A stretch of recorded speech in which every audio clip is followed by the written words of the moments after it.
All right, what is up, everybody? Welcome back to another day of SaberSim's DFS Office Hours. Whether you are watching me live here or watching this as a recording, thanks for tuning in and supporting the show.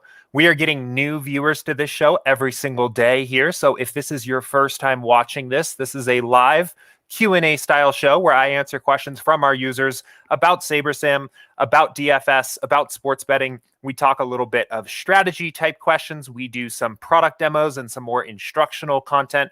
Whatever you guys want to talk about, we get questions in through YouTube chat. We get questions in through our office hours channel on Slack, and we get questions in through our email inbox, support@sabersim.com. I host this show live for a reason. It's because I want engagement from you guys. I want follow-up questions. I want clarifying questions. I'm sitting here hosting this most days by myself, so I'm kind of just riffing and talking through some of these answers. But if something doesn't really make a lot of sense to you, I want to hear it. So always feel free to ask any follow-up questions or clarifying questions you guys have. I mentioned our Slack community. We've got an awesome community. A lot of times these conversations we talk about here on the show start in Slack. I'll even sometimes pick out some of my favorite conversations or talking points from the other channels in our Slack community.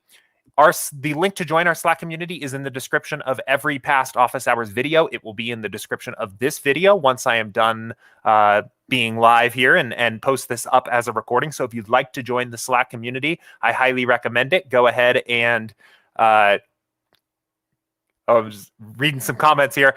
Go ahead and join up the community by clicking on that link in the description of any of these videos. You can also always feel free to email us, support@sabersim.com. And ask questions there. And if you want a question to be answered on the show, always feel free to just mention it in your email. I pick out a few of my favorites anyway from the support inbox every day to talk about here, but always feel free to just let us know if you want it to be answered on the show. I host this show daily, Monday through Friday here at 2 p.m. Eastern. And once a week, we're using this time slot, typically on Wednesday or Thursday, for what we've been calling a strategy session, where a few other members from the SaberSim team will join me, and we will talk about a specific DFS strategy concept or sport type or contest type. Whatever really is trendy or we're getting a lot of questions about typically is what we will focus on for that week. So obviously, we're in the middle of baseball season here. We have been hitting the baseball content really hard. The last 3 weeks, we've had a strategy session on our baseball models, some improvements we've made this season, how it works, some more improvements we expect to come. 2 weeks ago, we had a strategy session about the 5 styles or strategies of winning DFS players on SaberSim, right? So we talked about editing projections, editing exposures, editing ownerships, a few different ways that you can start to add value and really make your process your own process with SaberSim. And earlier this week, Max and I were talking about finding the right stacks in baseball DFS with SaberSim, really thinking about using SaberSim as a research tool, how to find stacks that maybe are low owned with some upside, and then how to apply the strategies of the prior week to building out your process, right? So if you've been playing baseball DFS, I think those 3 strategy sessions all pair very nicely together. I highly recommend going and watching those if you haven't already. And I've got a few questions in my queue here today that we'll talk about, but that I think would be useful also for you guys to go back and watch those videos. So as they come up, I will mention them when there's good opportunity to plug some of those videos, and I will pop the links of all 3 of those into the description of this video as well, so you can find them easily here. I see we've got a few folks here joining me live now. Manny said, finally have time to watch a live one. Show me all the secrets. Amazing stuff every day. Welcome, Manny. Glad you were able to catch this one live. Let me know if you have any questions as we're going through some of this stuff today. And then Andrew here in YouTube said they didn't invite the new guy to Miami. I did not go to Miami. I did actually spend a little bit of time in Mexico last weekend. I'm a little rosy here, if you can't tell. Definitely got some good sun down there. So, but I'm excited to be back here and rooting for the whole SaberSim team down there in Miami, competing in fantasy this weekend. So, I've got a decent queue of questions here on my plate today, a few that have come in from Slack, a couple that have come in from email. There were some interesting conversations in the MLB channel that I want to go ahead and discuss a little bit today. But as always, pop your questions again, either into Slack in the Office Hours channel or into this YouTube chat. We'll get to everything here today. And I'm going to go ahead and get started here. So let me go ahead first off and pull up the app so you guys aren't just getting a full screen look of my mug here. Cool. So we've got the app pulled up, and let me go ahead and get into the first question.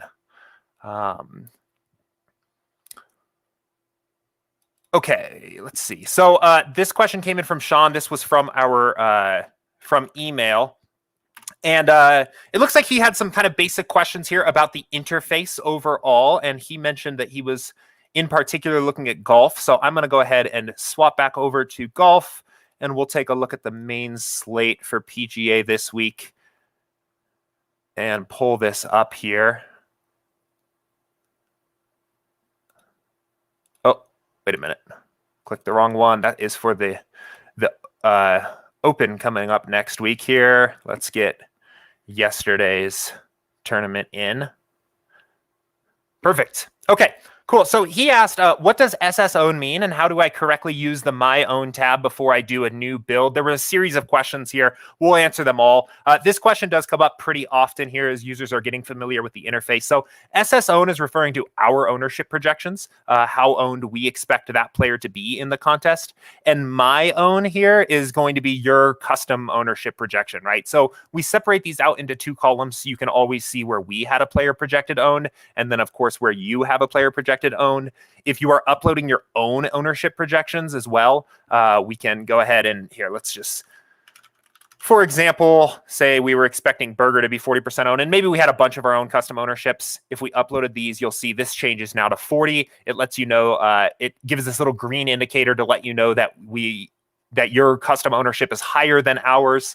And it's just a nice view to view these things side by side. So these are your ownership projections, your custom ownership projections. They will be used if we have a custom projection with your ownership fade slider when you actually go on to run your build. So I know there is a point of confusion sometimes here about thinking of this as a maximum exposure or something like that. That's not what it is. This is simply your custom ownership or your ownership projections that you've entered for certain players. They default, of course, to our projected ownership if you don't have a different value in there. So there was a bit of a follow-up question on that too, and I think maybe that's where some of the confusion came from here. And Sean also asked, I wanted 60% exposure on a player today, but when I did the build, it came in at 90% exposure, even after I set a max in the choose build settings. Yeah, so what I assume you're talking about there, Sean, is this max exposure here. This max exposure is referring to the entire lineup pool of lineups we build for you, right? So I'm going to go ahead and actually run a build where I set this at 30, for example, just to show this off here. And we're just going to go ahead and we'll build 20 lineups. And that max exposure, again, is referring to the entire pool of lineups in your pool. So the way SaberSim works is that when you request 20 or so lineups, we're actually going to build you a pool of typically somewhere between 200 and 500. And then we're going to pick out our favorite 20 from those and then give those to you as your lineups. That allows us to do a couple of things. It allows us to get really sharp and precise, right? We don't just build 20 and give them to you. We build 500, sort the best 20 by Saber score, and then from there, go ahead and make adjustments, or from there, give you the best 20. And it also lets you make these live adjustments to your exposures here post-build. So let me go ahead and edit two projections here so that we can see this here.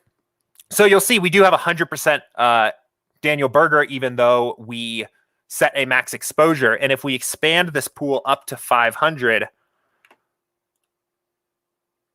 what we will then see is that there is no player that is used more than 30% of the time, exactly as we specified in our max exposure. So the best way to do this here is, if you want to actually set exposures to the lineups that you're actually going to run, is use this post-build process to then limit certain players from showing up in too many of your builds. So we could say, I don't want any player more than 30%, and just start reducing the exposure of some of these players here. And now we've got a nice flat exposure. I will say one more note on this before we move along. We typically recommend most players to leave this max exposure alone, at least as a starting point. The Smart Diversity slider is going to handle a lot of your natural diversity, making sure you have the appropriate size player pool and the right exposures out of the gate.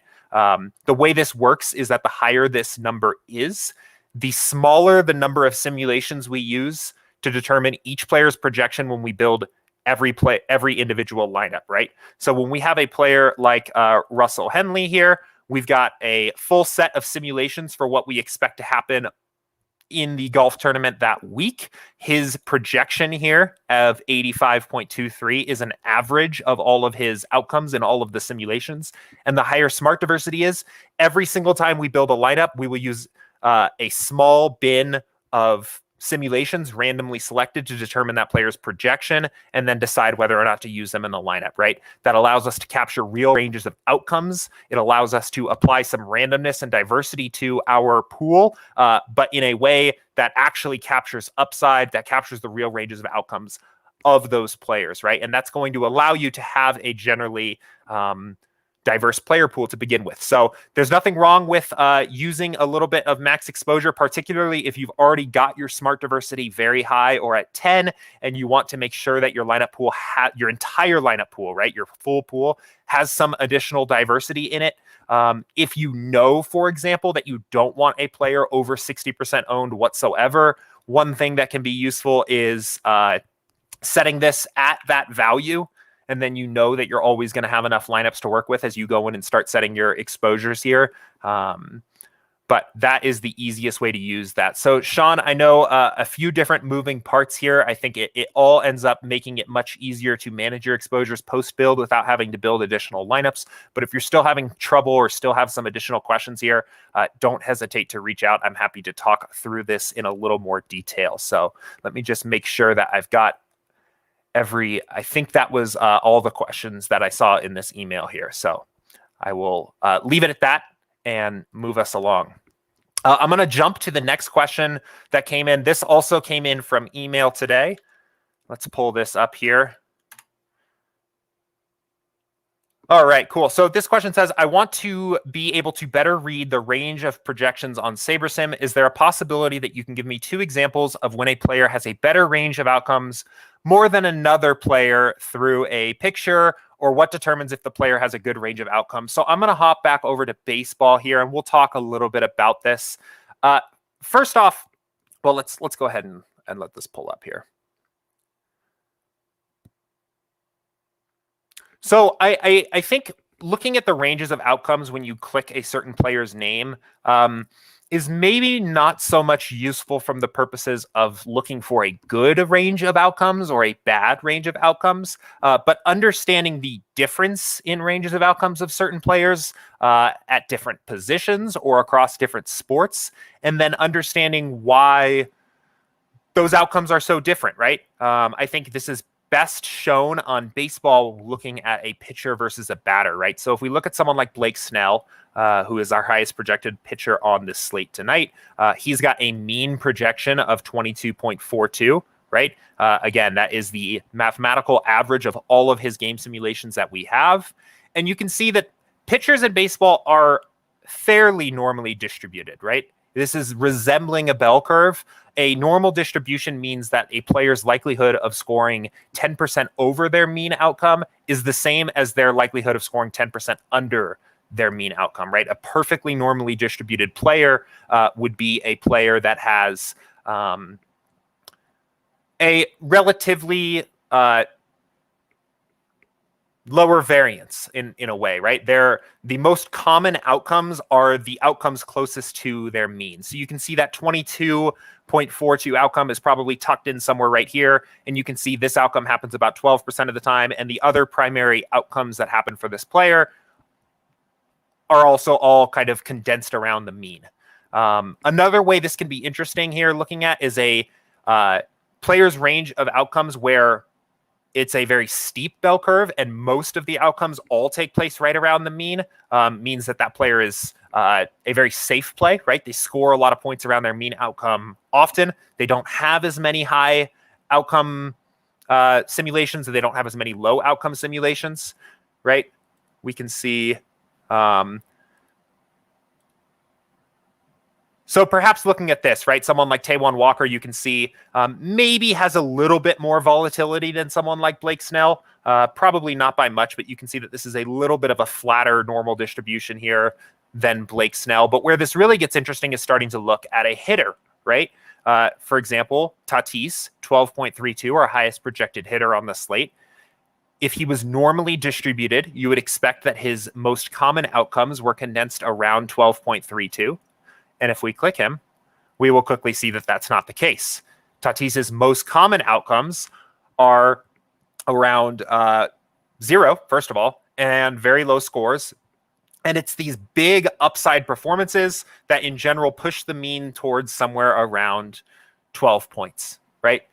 This is a player, and hitters in general have a lot of variance, have a lot of volatility compared to pitchers, right? So this can be a very useful tool in terms of understanding what high variance, high volatility positions are, what high volatility sports are, and things like that as you are getting familiar. In terms of actually affecting your research process, I think you would probably find more success using the percentiles. What the percentiles are going to do is, for example, if we set this at 85th, it is going to update the projection here, and it's going to show you what score that player hits or exceeds 15% of the time or less, right? And where you can start to get some value out of this, I think, is comparing a player's mean outcomes to their 85th percentile outcomes and looking for players that maybe have a higher ceiling compared to their mean projection, right? Those are the kinds of players we want to target for tournaments. So really, I think for the most part, this is most useful almost educationally or helping you to learn a little bit more about where volatility is in certain positions. This is really useful in football, where the difference between positions, I think, is a little more dramatic. A quarterback's range of outcomes looks quite a bit different than a running back's versus a wide receiver versus a defense, right? In baseball, we have kind of this binary split between pitchers and batters look quite a bit different, but in football, it really starts to be a pretty interesting way to look at it here. And then one final reminder is that smart diversity is really going to be the tool that allows you to capture this information in your lineups, right? By limiting the total number of sims that we're using to determine each player's projection, it allows us to really capture that upside. We're already going to be pulling players with high ceilings into your lineups the higher smart diversity is. Great question. It comes up often here about people that are looking at this and trying to say, what is a good range of outcomes? And I think I would pivot slightly from that. Instead of thinking about what's good or what's bad, really think about what we're learning from that. And maybe one conclusion here in that way is that pitching chalk maybe can be thought of as a little bit more reliable there, right? We look at a player like Snell or something like that, who we probably expect to be pretty chalky tonight. Something like 50% of his outcomes are all going to be very close to his mean, right? We can feel a little bit more confident in a player's projection when they're a little more normally distributed. Vice versa on the hitting side, maybe this leads you to believe that chalk is a little less reliable, right? It looks like Padres are probably going to be pretty popular, Twins, and these run totals are pretty high. It's justifiable why these teams are and why these teams and players are going to be popular tonight. But it's important to remember that most of the time, all of these guys' most common outcomes or most common set of outcomes are all on this lower range, right? So they obviously have the high upside potential, but their most common outcomes are still typically 0. So always important to note there. Okay, cool. See, James is here. Went to high school with Andy. That's awesome. What an amazing tool this is. I've made over, I'm not sure if that's $10,000 or $1,000. Either way, pretty awesome. I'm glad you're having some solid results so far. Keep it up, and I'm glad it's working for you. Welcome to the office hour stream here. Let's see. I see some other questions are continuing to roll in here. Let me see. I'm going to go ahead and continue to just move us along in order that these questions are rolling in. This one actually wasn't directly asked, but I wanted to cover it a little bit here. I noticed this question came in on the baseball channel here today. And this question was from Ron, and he said, regarding the MLB sims, what does the model adjustment pertain to? I noticed 4 sims ran at once with the reason model adjustment. So if you're not already in our Slack community, just another reason to join up. We have sim alert channels or lineup alert channels set up for all the major sports. They are plugged into the Fantasy Labs Twitter accounts for all those major sports. So we get updates about starting lineups and baseball lineup cards and all kinds of things, whatever really gets tweeted out from those Fantasy Labs Twitters that I know pretty much everybody that plays DFS regularly follows. So we get up-to-the-minute news in Slack for that. We also have alerts set up for when we are running new sims. So if you are interested as in knowing if a new sim has run after news has changed, you can see that very easily in Slack.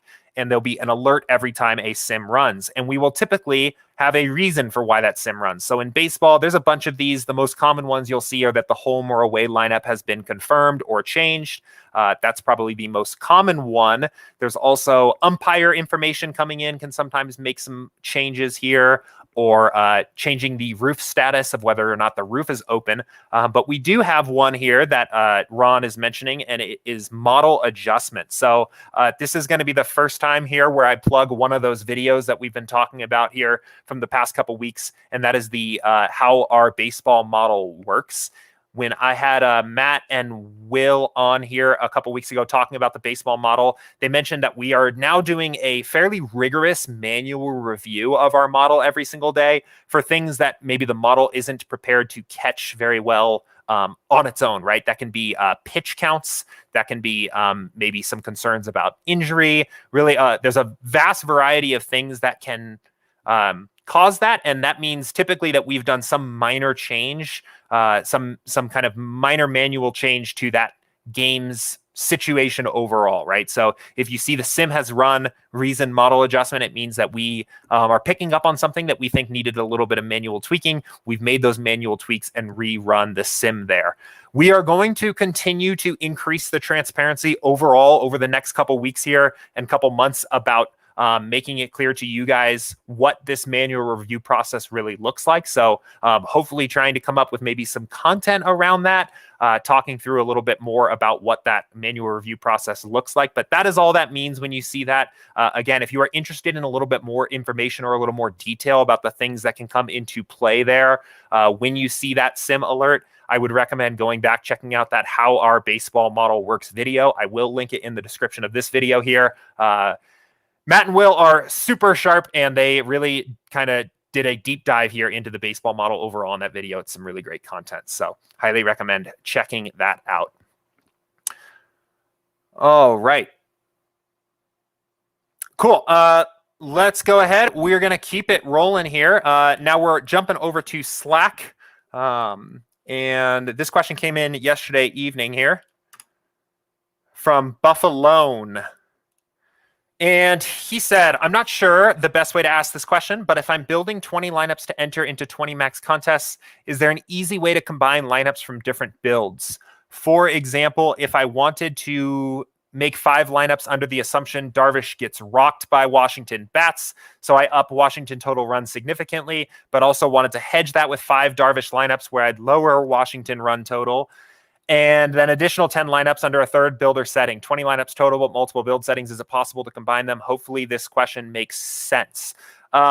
It depends a little bit on your use case here. Assuming that this is all under the same contest. So say you're playing 120 lineup contest and you're trying to do this, there's not going to be a super easy way to do this in the app apart from kind of manually massaging your CSVs to get this, right? So, I mean, one thing you can obviously do here is let's just run a build and say that we've got our 5 lineups or something like that. You could run this, download the CSV for this file, and copy and paste those entries into your first 5 lineups into whatever your 20 max is. Say it's the quarter jukebox, right? And then run your next 5 builds on your other settings.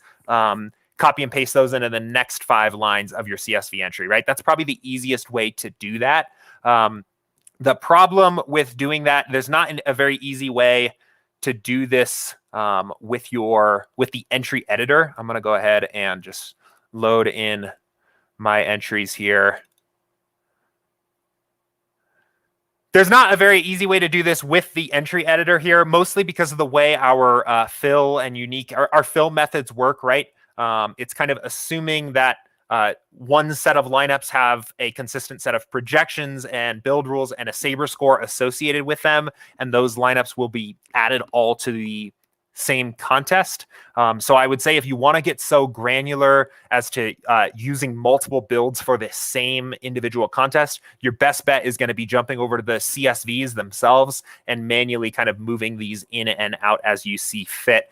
It is, if you're planning on doing this, I think probably the easiest way to do this is instead to do it on a per contest basis, right? And you can especially do that considering your overall leverage, right? So talking about last night, right, Darvish was pretty chalky. Washington was not. So I would say, right, if you were thinking about your entire lineup portfolio and you're playing multiple lineups, it probably makes a lot of sense to put the Washington bats lineups into bigger contests that are top heavier payout structures, something like the mini max you can see here. It would make sense that that would be the kind of contest where you wanted to get that leverage. And then maybe in your single entries or maybe some of your smaller contests or things like that, you can go ahead and put the Darvish lineups in because it's a little bit easier to play some of the chalk in those smaller contests. That would be probably the easiest way I'd recommend doing this. So hopefully that helps Buff Alone here. Let me know if you still have some follow-up questions there. I know there's been a few users here in office hours recently that have been saying this is part of their strategy, where especially regarding a very popular ace pitcher is doing one build where you kind of build assuming that pitcher gets lit up or excluding him or bumping up the team projection on another team, and then doing a separate build where you change some other projections and then all combining these at the end. I assume what those users are doing is editing these into CSVs to make sure that the right lineups end up in the right place. But I think what I would probably recommend is instead thinking about your lineups as a single build to a single contest. If you want to get that granular and handling it that way, it makes the entry editor a lot easier to use. I think you can still find these leverage opportunities where you're maybe stacking against a popular pitcher or something like that within your builds. So that is probably what I would recommend there. All right. We'll keep us moving along here. This question came in from Andrew in Slack. And he said, in your research, what are the key things you're looking for? I usually focus on pitchers since they are not as variant as hitters and team batting stats. Just want to see other ways of adding value to separate myself from all of these sharp Saber users. Yeah, so here's my plug number 2 of those videos, those strategy sessions we've been talking about lately. The one we did this week, actually, we talked a lot, Max and I talked a lot about actually using SaberSim as your research tool or one of your kind of research providers in the form of running builds that were basically set at something resembling this, where you turn ownership fade off, you turn smart diversity all the way up, right? This is going to give us an image of what actual optimals might look like that could potentially win contests on a given slate, and then let this build. This video, again, I'm not going to be able to go as deep into detail here on office hours into everything we covered in this video. Highly recommend checking it out. It will be in the description of this video once it's up on YouTube. But this actually bears a lot of resemblance to my overall process, right? My personal stance on kind of where I come with my lineups is that I am generally okay taking the assumption that the model is accounting for most things, and my greatest value add is actually looking into opportunities that the model is finding for upside at low ownership, rather than digging into maybe StatCast or other advanced stats or trying to come up with something that the model's not taking into account, right? The model takes into account a great deal of information, more than I can possibly process, and I don't really like to go try to find things that maybe aren't being taken into account. So what my research process literally looks like pretty often is I will run this build, look at my entire pool, and get an idea of what some potential stacks look like for the slate. And you can see here, even just filtering by all, I guess, is fine, right? This is a big 14-game slate. Running this build and looking at optimals here, there are a great deal of teams that the builder is saying are viable tonight.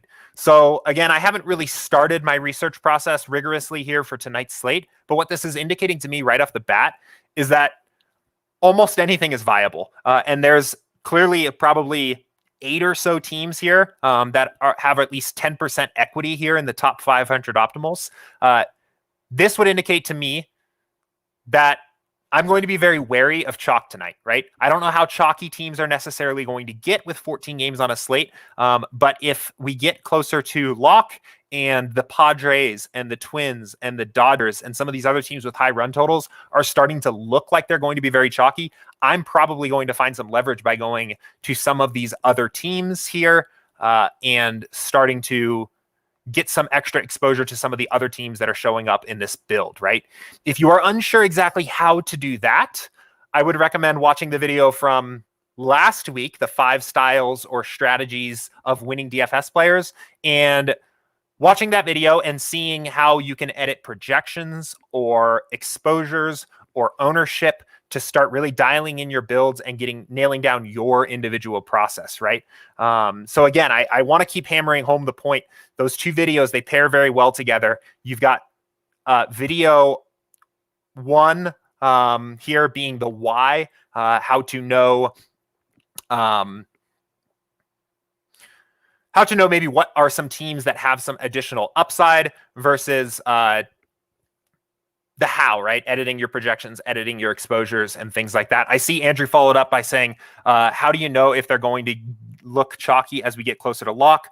Are we looking at Vegas line movement, ownership projection changes? Yeah, this is a little bit of a mixed bag here. I would say one of those things that is great to look at is the ownership projections, right?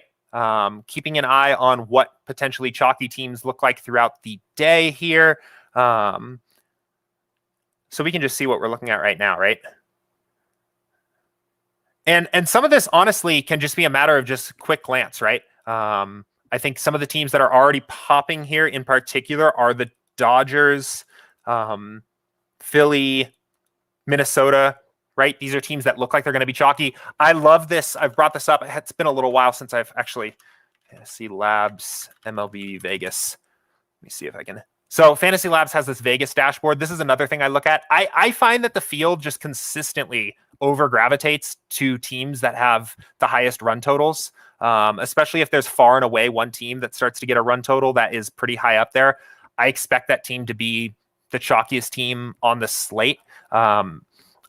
There's honestly really not, I think, even in this particular case, right, if the Twins are at like a 6.0 run total around lock, I would expect that they're disproportionately chalky compared to the rest of the teams on the slate. We also talked about this chalk build here where you can run basically a cash build where you force a 5 stack.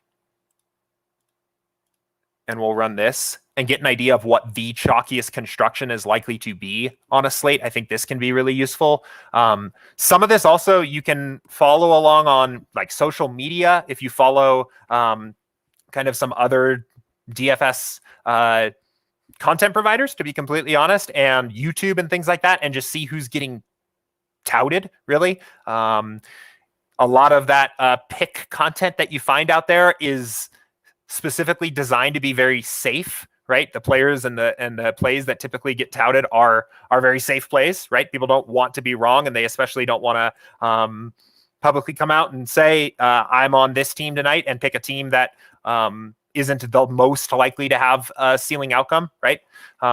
So that's another tool that can be useful. As we see here, right, it's looking like probably Philadelphia and Minnesota are the chalky constructions that we think are going to be popular, paired with Snell and then one of these more salary relief type pitchers. So some of this is also a little bit of intuition, right? I think as you get familiar with playing baseball DFS and looking at what ownership ends up doing, especially on certain slates, it can be very useful. You can get a feeling. That's where I've kind of gotten a lot of my personal intuition about this, right? Where I'm saying things like, if I notice one team is just the highest projected run total team on the slate, I think they're going to be overowned.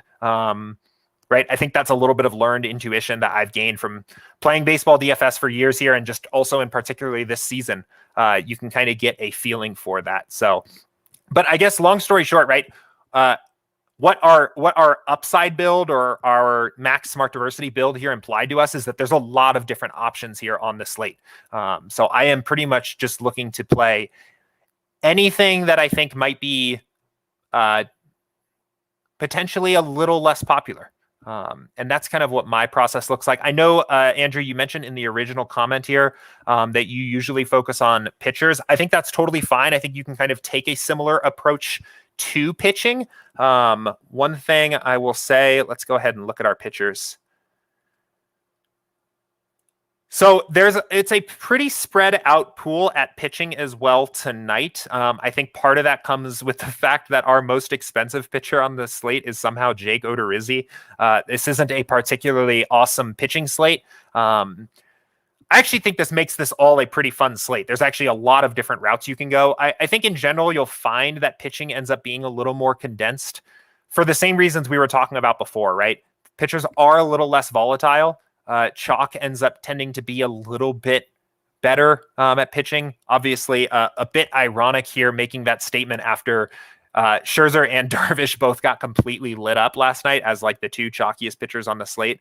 But they are a little less volatile. I like to focus my overall strategy around the hitting stacks, and I will kind of typically take a little bit of what SaberSim wants to give me with the pitchers, especially once I start to dial in my exposures for hitting stacks. But that's kind of a little bit about what my process overall looks like, what my research process looks like. And I know you did mention to want to see other ways of adding value to separate myself from all these sharp Saber users. Two things on that. One, because of the way smart diversity works, in individually pulling a set of game sims out for every single lineup, you are very unlikely to ever really duplicate any other SaberSim user. And if you follow this overall strategy, we talked about it a little bit in yesterday's office hours too. There are so many different conclusions that you can draw from running this kind of build and seeing where opportunities for upside are, right? Yesterday on the show, we talked about how running a build like this might lead one user to realize that there was value in certain stacks that are likely to be underowned, right? Like one team actually that's popping out for me here, I guess three above 10% would be KC, New York, and Detroit. Those might be teams that I'm somewhat interested in because they're not on that list of those high projected total teams on the dashboard, right? Or are they? I'm curious.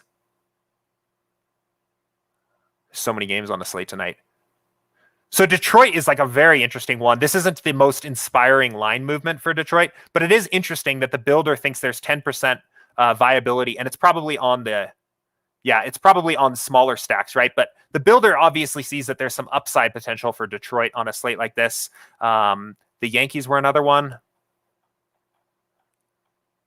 Curious what their total is. This dashboard's not the easiest to use because these things don't like scroll at the same speed. But overall, my point is that you could run this kind of build and draw a very different set of conclusions from another user running the exact same build and end up attacking the slate in very different ways, both in ways that capture upside, capture variance, capture ownership, and things like that. Let's see. I think this is a follow-up to this particular topic, so I'm going to jump and answer this. But Tracy said, if I run 500 lines or 3, is the highest projected lineup going to be the same if all things are equal between both builds?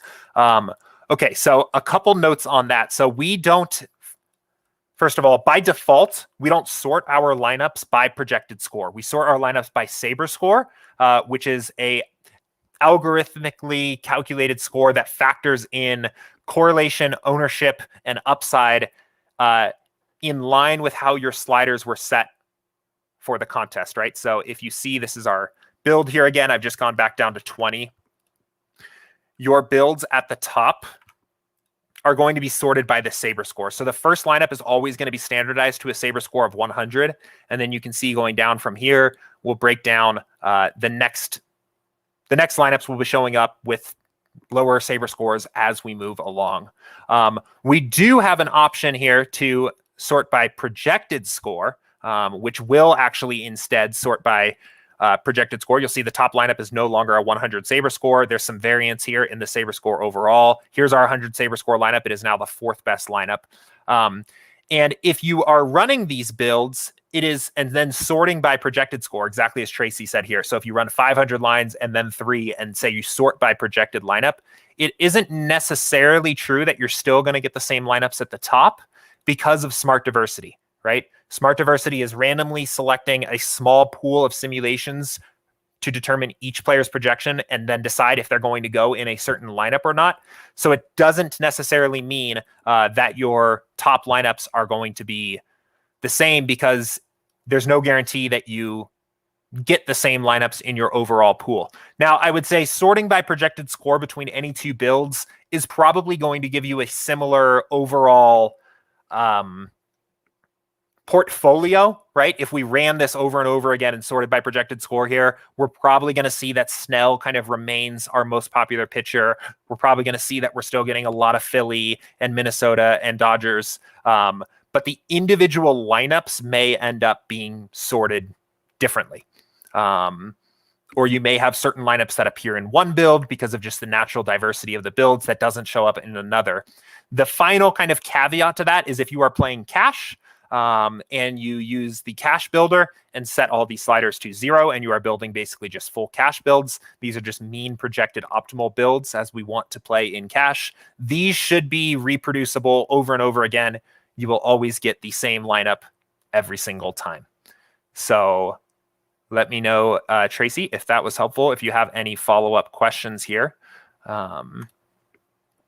And we'll keep us rolling. We've got a busy day here. Still got a few other questions left in my queue here. We'll continue going. We've got about 20 minutes left in the show, so I'm going to get through everything. If you guys still have other questions, just continue to fire them off. Got a question from James here. Would you agree that it is best to use the chalk in cash games and to be contrarian tournaments?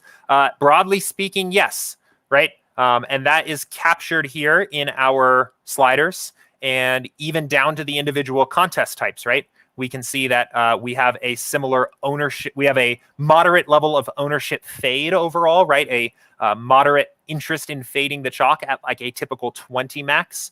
At a single entry and maybe a really small contest, almost none, or a low level of ownership fade, and a big 150 max, maybe something like the biggest contest on the night, or when DraftKings runs those like big $5 150 maxes. Ownership fade slightly starts to creep up a little bit more. This is also dependent on the overall size of the slate. If we go ahead and pivot over to maybe this 3-game slate on the night slate, you will see that our interest in fading ownership is even higher. It starts to come up to high, right? We need additional leverage on the field because there's just so few players in the pool. Ownership condenses really heavily on the best plays on the slate. We need to leverage even a little bit more. And in cash, ownership fade is going to go to neutral. It's going to be turned off. It's not going to be taken into consideration here. There is an argument, I think, that you could potentially even want to weight negative ownership fade for a cash build. In other words, gravitating towards the chalkiest plays in your cash build. If you have two pitchers, for example, that have the exact same projection and the exact same salary, and the field is likely to roster one of them 75% of the time in cash and the other in 5% of the time in cash, it makes sense from a game theory standpoint to just play the chalkier pitcher, especially when you're really talking about just these 1 versus 1s. Just because in cash games, right, all we're trying to do is have a top 50% outcome of our overall lineup. And if you roster the guy that is 5% owned and he does great, and you're first place in your double up, good for you. You double your money, right? If he fails, though, you are behind 95% of the field and maybe are just sunk. Vice versa, if you take the pitcher that's rostered 75% of the time and he fails, there's some group of people that didn't roster 25% of that field that's celebrating there at the top of the contest, but they don't get paid anymore for that, and you still have a lot of chance to win or profit in that contest based on the way the rest of your lineup does. That's not a huge factor in your cash builds overall. I don't think it needs to be a huge factor, but if you're deciding between 1v1s or something like that between a few different pitchers, I don't actually play a ton of cash, but we'll talk about this just briefly here for a moment. It can be a good reason to run maybe 5 or 10 different cash builds instead of just one when you're building your cash lineup, and take a look at the overall lineups. So let's go ahead and just say we were doing this, right? Let's say we were running a cash build, and maybe we build 10 instead of just one and run a build. It may make sense to end up picking the lineup, and a lot of times it maybe will just maybe the first lineup that shows up. But if you have a lineup that maybe has 2 pitchers that we expect to be a chalky pairing compared to 2 others, it may make sense to pick the one that has a little bit higher total ownership. Right. So in this particular case, right, Snell, I think, is going to be the must play at pitching in cash. Maybe there seems to be a split here between Walker and Maeda. Walker's a little bit more expensive. Maeda is a little cheaper, but it seems like maybe the most popular pairing here tonight is going to be Snell and Walker. So even if these 2 players have very similar projections overall, it may make sense to just play the higher owned guy. But again, not the biggest cash player here myself, but that's kind of the game theory standpoint. And I think broad strokes, your perspective here of playing chalkier in cash games and playing contrarian in tournaments is correct. And one of the most useful things about SaberSim, right, is that these back-tested data-driven sliders will show you really exactly how leveraged you need to be against the field for certain contest types, for certain slates, and so on, looking at this ownership fade slider. So all very useful here. I'm going to jump over to Slack here and make sure I get caught up a little bit. Let's see. Manny said, I know it's early. Do you have any updates about NFL? Go ahead and post this here. Nothing specific, NFL specific. I will say we do have some very exciting work going on behind the scenes here on a visual update to the app overall. Pretty dramatic visual update. We've hinted at that a little bit on some of these shows here. That is in kind of our final QA testing here on our end, and we're hoping to release that before the start of the football season. We've also got some interesting features here that we've been working on that allow users a little bit more control on the front side before their build in terms of setting unique players, some more typical traditional optimizer type features like grouping, some maybe more robust stack rules, things like that. We're also hoping to have that before the start of football season. So those are both pretty exciting. I also will say a lot of the work we've been doing on the baseball model here this season. Again, if you haven't seen that video, I will just continue to be annoying. How SaberSim's baseball model work is up on YouTube. It's a great video with Matt and Will diving a little bit deeper into the model improvements we've been making, but we're planning on doing the same kind of rigorous review of the football model prior to the start of the season to make sure that that model is really dialed in, is as accurate as possible. So we're very excited about that as well. So some kind of quick updates there. More news will come out as we get a little bit further into the summer. And of course, as we really start to approach football season, I think some of the content that we're doing on our office hours and strategy sessions and things like that will pivot a little bit to be a little bit more football focused. I know everyone is super excited about that. So yeah, let's see. I see a question, and maybe this was actually useful to jump to earlier, but this question came in from Stack here. Stack in Slack. And he said, quick question on the ownership slider. If I'm looking to be more aggressive in fading the chalk, is that typically a higher value on the ownership slider, or does the ownership slider reflect my confidence in the projected ownerships provided to the tool? Thanks. This is a very sharp point, Stack, and I've mentioned it here on stream before. It is really both. It is primarily how contrarian you want to be against the field, but because it uses the ownership projections that SaberSim has, or that you're giving it in the form of your custom projections, it is also a reflection of how confident you are in those projections, right? So ownership fade at high, for example, is saying take ownership fade into account highly in my build, but also that I am highly confident in my ownership projections, right? By giving a factor greater weight in your build, you are in effect saying that you have a greater sense of accuracy about that factor, right? So I would say for the purposes of making this as useful as possible or the most intuitive, you can generally treat the ownership fade slider as literally a slider of how much you want to take into account ownership, right? So if we crank this all the way up to 10 and run another build, we're probably going to expect to see starting to see some differences and variation overall in what our build context looks like. Remember that on a 14-game slate, a lot of our ownership projections are going to be a little bit lower. Ownership is still going to spread out a bit. We may not see as aggressive fades as we might on like a 4-game slate, but you can see right off the bat. So we're still getting a lot of popular pitchers, right? And this is exactly what I mean. The ownership is pretty spread out at pitching, but we do start to see some very different teams showing up here on the stack type, on the team stacks, right? We have Cleveland and Washington and KC and New York. A lot of those teams that we were seeing before in our previous build have gone away. And this is typically true on baseball in general, that the builder will, when you crank up ownership fade, it will sacrifice hitters before it sacrifices pitching chalk. The ownership fade slider is, and our ownership model in the builder overall is taking into account variance, right? So players like pitchers that are lower variance, it automatically will treat as better chalk and maybe will fade less of. Team stacks, which are very highly variant, it will fade ownership a little more aggressively. So if you wanted to get less of these guys, you were still getting a little bit too much of them at this high ownership, I would say one thing you can do, again, referring back to the 5 styles or strategies of winning DFS players, that other video that we did last week here, one thing you could do is bump up their ownership projection. If you think Snell is going to be like 45% owned, and you bump his ownership projection up on the app to 45%, you will get less of him when you run your build because the ownership is higher.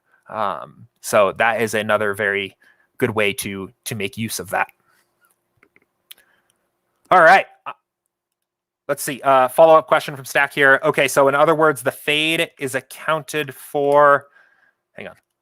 Okay, so the fade is accounted for in the lineup generator based on that confidence. Yeah,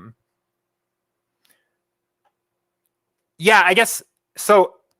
Let me be clear. The actual lineup builder itself isn't using a measure of confidence, right? All it's doing is it's looking at the ownership. It's looking at the ownership of certain players compared to the average ownership at a position, considering the overall variance of a player and the ranges of outcomes, and then determining if it's going to use that player in the individual lineup, right? So the ownership fade slider, that's what the ownership fade slider is doing. You, as the user, are making a statement about your overall confidence in that ownership projection by placing this ownership fade slider higher, right? Like if we weren't confident about these ownership projections, we wouldn't want to necessarily have a very high ownership fade, right? Because we are weighting very highly in the algorithm here, a factor that we are not very confident in, right? So the builder is confidence agnostic, right? The builder assumes the builder isn't using any sort of confidence. It's as the user, it's your individual confidence of the ownership projections. Okay, so Stack said, yep, understood. You just cleared it up for me. Thank you. Yeah, great question. It's something I've talked about a little bit here before. I guess while we're on the subject, let's talk about the reverse case, right? Where we wanted to be leveraged against the field, but we weren't very confident about our ownership projections. How would we want to do that? 2 ways. One is to dial in the ownership projections until you were a little more confident, right? So if you had an image of the slate where you were like, you know what, pitching sucks tonight, I think everyone's going to play Snell. You could go ahead and bump this up to 50. And again, my kind of style of thinking about these slates, I'm thinking Minnesota is probably likely to be pretty popular. Maybe these are actually more like, one thing I will just do is double the hitters' ownership projections on a slate. Oops. If I think that stack is going to be chalky. So I will just go ahead and like do something like this. And maybe, oops, I keep doing that. maybe it's not just the Twins, but maybe it's also like the Dodgers or Phillies or some of those other teams that were popping really hard. I could go in and do this and update some of these. And okay, now I'm feeling confident about the ownership fade over ownership. So now I'm comfortable maybe bumping this up a little bit more. Or you don't even really have to bump it up more, right? Only if you want to get that additional leverage on the field. Just by upping the ownership projections of the players overall, you're going to end up getting a little bit less of them. But if you wanted to be increasingly leveraged against the field or increasingly contrarian, you could bump up that slider a little bit more. So awesome questions today. You guys are keeping me busy. I just want to make sure that I didn't forget anything. I see some other questions. Stack followed up by saying the confidence I was speaking to was a ranking of my confidence. Yep, it sounds like you've got it nailed down. So okay, cool. One other question from Tracy here in YouTube. When Saber considers correlation, is that based off the batting order or something else? It's really cool, actually. So if you click on a player, you are actually seeing the correlation, coefficients of correlation between any two players playing in that same game, right? And what this is literally doing is it's making a calculation across the thousands of game simulations we have for every single game on the slate. How correlated are one player's fantasy points to another player's, right? So yes, that can take into account the factors of batting order. Obviously, players playing on the same team or hitting in the same lineup. There's correlations between players close to them in the order. There's correlations to players that are not as close to them in the order. These are actually then the actual mathematical correlation factors that show up for these players. And of course, there is a literally a stacking correlation component of this too, that heavily comes into play on the post-build process when we sort by Saber score, right? Once a lineup is constructed and we assign a Saber score to it, we can consider the correlative effects of that lineup overall. And looking at like the Twins, for example, and maybe we played Cruz and Donaldson together who have a 0.11 correlation, but we've also got maybe Larnach, who's in the lineup and is also correlated to Donaldson and Cruz, and these correlations stack, which is literally why you end up with lineup stacks. And those are the lineups that typically float to the top of your overall pool. So like just going back here, let's look at this build one more time. And I'll show you guys.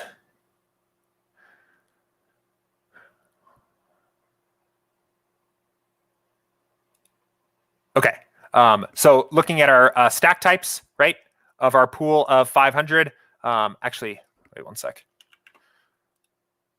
Okay, I think I accidentally, yeah, I had a manual stacking rule on that build. Did I have one where I don't have a manual stacking rule? I guess the point I'm trying to make is that if you look, often your 20 lineups that get pulled out of the 500 that we built will be the biggest stacks, 5 3s, 5 2s, 4 4s, and things like that. But if you expand your build to look at the entire pool of lineups, it looks like on all these builds here, I had that manual 5 rule set. But if you expand your build to look at your entire pool of 500 lineups, you'll see, okay, here we go. Here's a good one. I'll just show this off real quick here. Just give this a second here. Okay.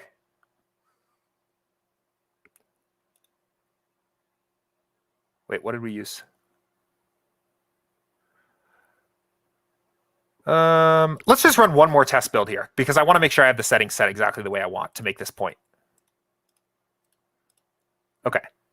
No manual stacking rule. So let's just run one more build of 20 here, because I think this is pretty cool. And this visually kind of shows a little bit how Saber Score takes into account the effects of correlation on a lineup level.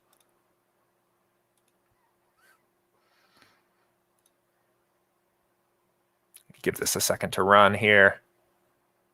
We run so many builds here on my show every day that I end up, what I should probably start doing, you can actually rename these. I should probably start renaming them so I know when I want to bounce back to something and I can see it a little bit easier, but this will work just fine here.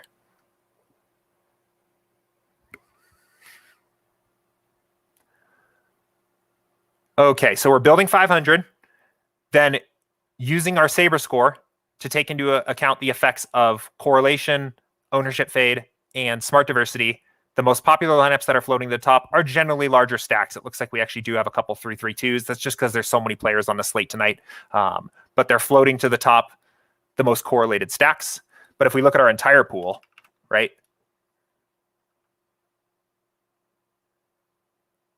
there's a ton of different stack types, right? And there's some of these even like very strange stacks that if we looked at, probably aren't going to have a very high Saber score because they're not very highly correlated and don't show up at the top of your build, right? So we take into account the effects of correlation when we build the lineups. We put one player in the lineup, and then we're more likely to put players that are correlated with those players in the lineup in next. And then after the build runs, we use Saber score as a way of a little bit of quality control here and help push the best lineups to the top, the most correlated lineups, the lineups that fade ownership the most appropriately, the highest upside lineups in your pool. So correlation is it's pretty diverse. This is all we've talked about really here is baseball. NFL correlations are a totally different beast.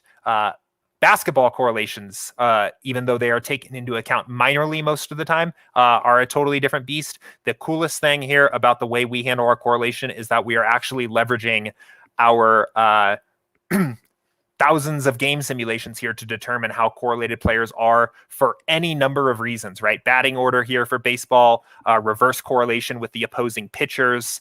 All of that is taken into account in the game simulations. And the more complicated correlation gets, thinking about something like football, right, has sometimes some very complicated correlations.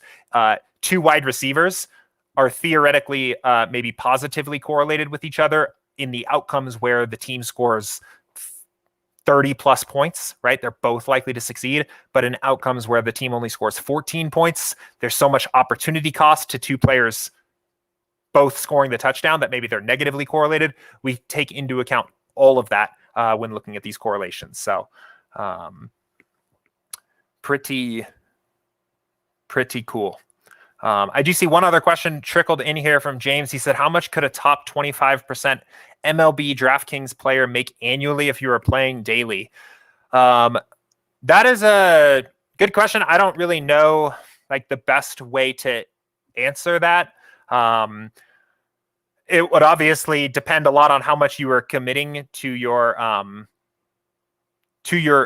bankroll overall. I think if you are just starting out here, trying to kind of get started in baseball DFS, I think the best place to go would be to our guide on how to build a winning MLB DFS process. It's up on our site under resources, under strategy, under baseball, and then course, build a winning MLB DFS process.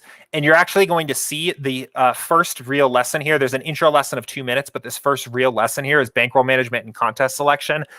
This is going to be like your building block of your foundation of setting a strong DFS process, learning how to manage your bankroll, learning what contest to play, learning what a reasonable expectation of like return is. I think obviously, you know, DraftKings and all DFS sites take a portion of all of the money in the form of rake, especially at low stakes, typically like 15 or 16%. Anybody breaking even in DFS is beating that rake and is actually theoretically better than the field. From there, your individual ROI is going to be a representation of how skilled you are as a player overall. But if you are just getting started and kind of building a process, I highly recommend checking out this guide. We've had a lot of users say it's been very successful for them and putting together their process for this season. And it starts here, right, with this really strong foundation of bankroll management and contest selection. If you are following what we talk about in this guide and using the bankroll and contest selection strategies that we talk about in this video in particular, I suspect that you will find yourself turning a small profit rather quickly. So James said, I'm a numbers guy. I want some real salaries. Honestly, it's impossible for me to like really even say, right? It matters so much how much bankroll you're overall playing. I think from there, like ROI is probably a better indication of how skilled you are as a player. But it's really just going to be player specific, and it's going to be like contest type specific, right? Like if you were a top 25% cash game player, turning an ROI of like even a 5% ROI at cash games long term in baseball actually is probably something closer to like a top 5% or top 2% player overall, right? Cash games are harder to turn a overall profit. I think if you're a GPP player, which is what we recommend, you can have pretty substantial ROIs. So, but anyway, we do, I guess, last note on this here before I kind of start wrapping up the show here today. We do want to provide some more tools to players to actually be able to track their bankroll and their results in our app. That's going to be a little bit down the road. That's not something we've even really started on working on here on our end, but it's something that we've had requests from our users before. I think it could be a very useful tool in terms of taking you to the next level in that bankroll management thing. So that is something that maybe we might be working on in a further out future here. But definitely a feature we've talked about here of implementing at some point. So yeah. We are a few minutes over. It was an awesome show today. We've had some great engagement from everybody. Oh, there was one question I missed. I just remembered. And it was from a while ago, and it was from Carlos. Sorry, Carlos. I missed this earlier. Oh, there's actually a few other questions. Let me go back through here, go back through the queue here and make sure I got everything. But Carlos said, Jordan, I've been with SaberSim for a long time. NHL guy here. Not a question, more of a suggestion. What about having these office hours close to the beginning of the main slates? It's funny. This actually came up in our Slack channel today too. We are definitely open to suggestions about making sure that this show runs at a time that is useful for everybody. I know no matter what time we put this at, nobody's all going to be able to make this live. So that's why that recording is always up on YouTube for people to watch. The main reason this show is where it is and why it's not right up against the main slates is because we want this show to be focused on overall strategy and concepts and how to add value to the tool, and not about a strategy or a picks or like a live before lock type show that is about only the given slate going on that night, right? So we always use the slates that we have to talk about, use as examples for strategy and things like that. You'll see me doing that here every day, but that's not really the point of these shows, right? I'm never on here to go on and show you this is the way you should be playing the baseball slate tonight, right? My goal is that you guys can come here and learn how to get better at playing DFS overall, not just for tonight's slate. And that is why the show is when it is, to be completely honest. But if there are suggestions about a better time to host the show or something like that, or any feedback about the show overall, we've been doing this here now for almost 2 months, approaching 2 months. So always happy to hear any feedback about how we can make the show a little bit better. And I thought I saw another question. This was actually, yeah, from James. And James, I'm sorry I missed this question from much earlier in the show here. He said, I haven't played much tiers in DraftKings, but I won $250 last night. How do you go about ensuring the player you choose at the tier is the best choice? Honestly, I'm not the biggest fan of tiers. I don't think there is as much edge there. I think the optimal way to play tiers ends up being pick the highest projected player at every tier. I think there's some interesting, if you had reliable ownership projections for tiers, which unfortunately we don't, but if you had a read on ownership for tiers, there would be some arguments about why you could maybe find some leverage picking the second or third best projected player. But especially at low stakes, I would say any edge you're likely to find in tiers is just from players that don't understand how to assess the best plays and just taking advantage of those players and picking the best plays at each tier. I think it's a lower edge contest type, to be completely honest. That's part of the reason we don't support it at the moment and generally don't recommend it in your contest selection mix. The lack of salaries really is just right. The more complicated a DFS sport is, the more variables there are to take into account, the more edge that game is likely to have, right? So as you reduce variables, the lower the edge is and the greater the impact the rake has on your overall ROI. It's the same reason I always say I much prefer DraftKings single game product to FanDuel's single game product across all sports, because DraftKings requires you to pay more for your multiplier positions. For your captain spot, you have to pay more. That introduces an additional variable that provides more opportunities for people to make mistakes and play suboptimally. it's a good general rule of thumb, right? The greater the complexity of the game, typically the greater edge there is, at least in the DFS world. I'm sure there are some like game theory heads here that are maybe their ears are tingling here as I'm saying that, because I think that's not always necessarily true, but I think for DFS that's a broad truth. But